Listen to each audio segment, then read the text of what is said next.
നിങ്ങളിൽ ഒത്തിരി പേര് ഇപ്പോൾ യൂട്യൂബ് ചാനൽ സ്റ്റാർട്ട് ചെയ്തവർ കാണും, ഇനി തുടങ്ങാൻ പ്ലാൻ ചെയ്യുന്നവർ കാണും, അങ്ങനെ ഒത്തിരി ആൾക്കാരുണ്ടാവും. അപ്പം നിങ്ങൾക്ക് ഇൻഫോർമേറ്റീവ് ആയിട്ടുള്ള ഒരു വീഡിയോയുമായിട്ടാണ് ഇന്ന് വന്നേക്കുന്നത്. എൻ്റെ ഒരു ചെറിയ ചാനലാണ്, അതിൽ വളരെ കുറച്ച് സബ്സ്ക്രൈബേഴ്സേ ഉള്ളൂ. പക്ഷേ എൻ്റെ ഈ ഒരു കുറച്ച് നാളത്തെ എക്സ്പീരിയൻസിൽ തുടക്കക്കാർക്ക് പറ്റുന്ന ഒന്ന് രണ്ട് ടിപ്സ് പറയാൻ വേണ്ടിയിട്ടാണ് വന്നത്. നമ്മൾ വീഡിയോ അപ്ലോഡ് ചെയ്യുന്ന സമയം അത് വളരെ ഇമ്പോർട്ടൻ്റ് ആണ്. ആ വീഡിയോ അപ്ലോഡ് ചെയ്യുന്ന സമയത്തിനെ ഡിപ്പെൻഡ് ചെയ്തിരിക്കും നമ്മുടെ ചാനലിൽ വീഡിയോസിന്റെ വ്യൂസ് കൂടുന്നതും റീച്ച് കൂടുന്നതും ഒക്കെ. അപ്പം എങ്ങനെ നമുക്ക് കൃത്യസമയത്ത് വീഡിയോസ് അപ്ലോഡ് ചെയ്യാം, ഏതാണ് അതിന്റെ സമയക്രമം പാലിക്കേണ്ടത്, കൺസിസ്റ്റന്റ് ആയിട്ട് എങ്ങനെ വീഡിയോ അപ്ലോഡ് ചെയ്യണം എന്നൊക്കെ ഉള്ളതിനെ കുറിച്ചാണ് ഇന്ന് സംസാരിക്കാൻ പോകുന്നത്.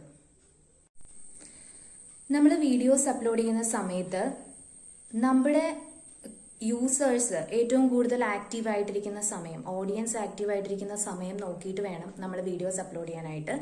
അതിൽ ഏറ്റവും ഇമ്പോർട്ടൻ്റ് ആയിട്ട് ശ്രദ്ധിക്കേണ്ടത്, ഇപ്പം വർക്കിംഗ് ഡേയ്സിൽ വീഡിയോസ് അപ്ലോഡ് ചെയ്യുന്ന സമയം, മൺഡേ ടു ഫ്രൈഡേ അപ്ലോഡ് ചെയ്യുന്ന സമയം ഈവനിങ് ആണ് കൂടുതൽ നമ്മൾ പ്രിഫർ ചെയ്യേണ്ടത്. അതായത് ഒരു 6 to 8 ആ റേഞ്ചിനുള്ളിൽ നമ്മുടെ വീഡിയോസ് നമ്മൾ പ്ലാൻ ചെയ്തിരിക്കുന്ന ഒരു കൃത്യമായ സമയത്ത് അപ്ലോഡ് ചെയ്യണം.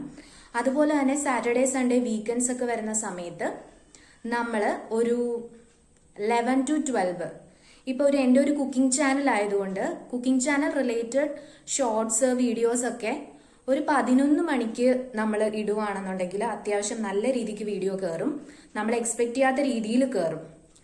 അതുപോലെ തന്നെ ഞായറാഴ്ച വീഡിയോ അപ്ലോഡ് ചെയ്യുന്ന സമയത്തും ഇങ്ങനെ തന്നെയാണ്. ഒരു 11 to 12 ഇടയ്ക്ക് നമ്മളിപ്പോൾ ഉച്ചയൂണിന്റെ വീഡിയോ ഒക്കെയാണ് പോസ്റ്റ് ചെയ്യുന്നതെന്നുണ്ടെങ്കിൽ 11 to 12 ഇടയ്ക്ക് നമ്മൾ ഇടണം. ഇത് നമ്മുടെ യൂട്യൂബ് സ്റ്റുഡിയോയിൽ അനലിറ്റിക്സിൽ പോയി കഴിഞ്ഞാൽ നമ്മുടെ ഓഡിയൻസ് ആക്റ്റീവ് ആയിട്ടിരിക്കുന്ന പീക്ക് ടൈംസ് ഏതൊക്കെയാണെന്ന് അറിയാൻ വേണ്ടി പറ്റും. അപ്പോൾ ഒരു വീക്കിലെ എല്ലാ ഡേയ്സിലും എങ്ങനെയാണ് ഇതെന്നുള്ളതും മനസ്സിലാക്കാൻ പറ്റും. ഇപ്പോൾ എൻ്റെ ഈ ചാർട്ടിൽ ഏറ്റവും കൂടുതൽ എൻ്റെ ഓഡിയൻസ് ആക്റ്റീവ് ആയിട്ടിരിക്കുന്ന സമയം എന്ന് പറയുന്നത് ഫ്രൈഡേ, മൺഡേ, സൺഡേ ഈ ടൈമിൽ ആണ്. പിന്നെ തേഴ്സ്ഡേയും കാണിക്കുന്നുണ്ട്, ഡാർക്ക് പർപ്പിൾ കളറിലുള്ള ബാർസ് കൂടുതൽ കാണിക്കുന്ന ടൈം. അതായത് ഒരു ഈവനിങ് 6 to 9 PM ആണ് അവർ കൂടുതൽ ആക്റ്റീവ് ആയിട്ടിരിക്കുന്നത്. അല്ലാത്ത ദിവസങ്ങളിലൊക്കെ കുറവാണ്. അപ്പം നമുക്ക് ഓഡിയൻസിന് കറക്റ്റായിട്ട് കിട്ടത്തക്ക രീതിയിൽ ഒരു 5 മണിക്ക് നമ്മുടെ വീഡിയോ, അതായത് ഷോർട്ട് വീഡിയോ അപ്ലോഡ് ചെയ്ത് കഴിഞ്ഞാൽ ഒരു 6 to 9 അത് ഓഡിയൻസിലേക്ക് റീച്ച് ആവാനായിട്ട് സഹായകമാവും. അപ്പം നമ്മൾ എല്ലാവരും അവരുടെ ചാനലിൽ പോയിട്ട് ഈ ഓഡിയൻസ് പീക്ക് അനലിറ്റിക്സിൻ്റെ ഇതൊന്ന് എടുത്ത് നോക്കുക. അതിൽ നിന്ന് നമ്മുടെ ഡേയ്സ് ഏതൊക്കെയാണെന്നും ആ ടൈം ഏതാണെന്നും കണ്ടെത്തുക. അതിലൂടെ നമുക്ക് കുറച്ചുകൂടെ വ്യൂസും റീച്ചും കിട്ടാനായിട്ട് സാധിക്കും. അവർ ആക്റ്റീവായിട്ടിരിക്കുന്ന സമയത്ത് നമ്മൾ കൂടുതൽ ഷോർട്സ് അപ്ലോഡ് ചെയ്യുവാണെന്നുണ്ടെങ്കിൽ അതല്ലേ കുറച്ചുകൂടെ കൺവീനിയൻ്റ് ആയിട്ടുള്ളത്. പിന്നെ എനിക്ക് തോന്നിയൊരു കാര്യം എന്താണെന്ന് വെച്ചാൽ, എനിക്ക് ഒത്തിരി തവണ അങ്ങനത്തെ ഇഷ്യൂ കിട്ടിയിട്ടുണ്ട്. അതുകൊണ്ടാണ് ഞാൻ പറയുന്നത്, മൺഡേ ഈവനിങ് വീഡിയോ അപ്ലോഡ് ചെയ്യുമ്പോഴത്തേക്ക് ഒട്ടും കയറാത്ത പോലെ ഒരു ഫീലിംഗ് ആണ് തോന്നുന്നത്. കാരണം ഒട്ടും കയറാറില്ല, ഒരു 1K റേഞ്ചിൽ പോലും എത്താതെ വീഡിയോ കിടക്കാറുണ്ട്. കാരണം മൺഡേ എന്ന് പറയുമ്പോൾ നമ്മുടെ വീക്ക് സ്റ്റാർട്ട് ചെയ്യുന്ന ഒരു ഡേ ആണ്.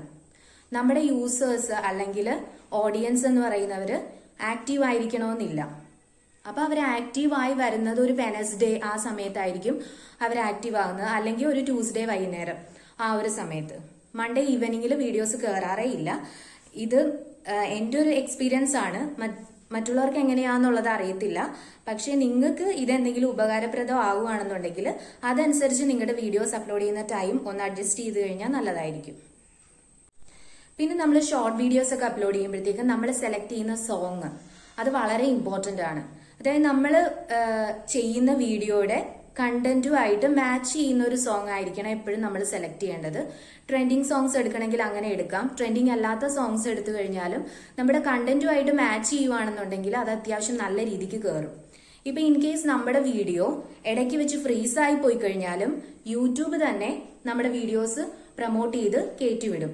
നമ്മൾ കൺസിസ്റ്റന്റ് ആയിട്ട് ഇപ്പോൾ ഒരു ദിവസം തന്നെ 3-4 വീഡിയോസ് ഷോർട്സ് അപ്ലോഡ് ചെയ്ത് കഴിഞ്ഞാൽ യൂട്യൂബ് നമ്മൾ ഫസ്റ്റ് അപ്ലോഡ് ചെയ്ത വീഡിയോയ്ക്കായിരിക്കും കൂടുതൽ പ്രയോറിറ്റി കൊടുക്കുക. ഫ്രീസ് ആയ വീഡിയോയുടെ തംബ്നെയിൽ ചേഞ്ച് ചെയ്യുക.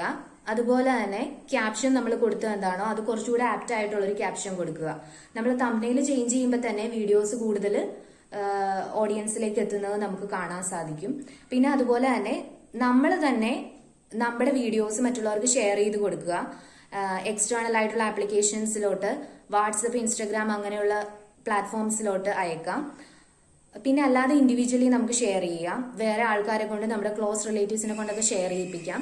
അങ്ങനെയൊക്കെ ആ വീഡിയോസിന്റെ ഇത് കൂടും. ഷെയർസ് കൂടുന്നതിനനുസരിച്ച് വ്യൂസ് കൂടാറുണ്ട്. അതുപോലെ തന്നെ വീഡിയോസിന്റെ ആദ്യത്തെ 3 സെക്കൻഡ് വളരെ ഇമ്പോർട്ടന്റ് ആണ്.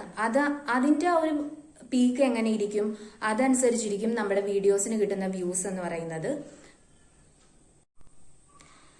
വളരെ കൺസിസ്റ്റന്റ് ആയിട്ട് വീഡിയോസ് അപ്ലോഡ് ചെയ്യുക. ഇപ്പൊ ഒരു ഷോർട്സിൽ നിന്ന് ഒരു സബ്സ്ക്രൈബർ കയറുന്ന രീതിക്കാണെങ്കിലും നമ്മളത് പ്ലാൻ ചെയ്ത് റെഗുലർ ബേസിസിൽ വീഡിയോസ് അപ്ലോഡ് ചെയ്യുവാണെങ്കിൽ നമുക്ക് അത്യാവശ്യം വ്യൂസും റീച്ചും കിട്ടും.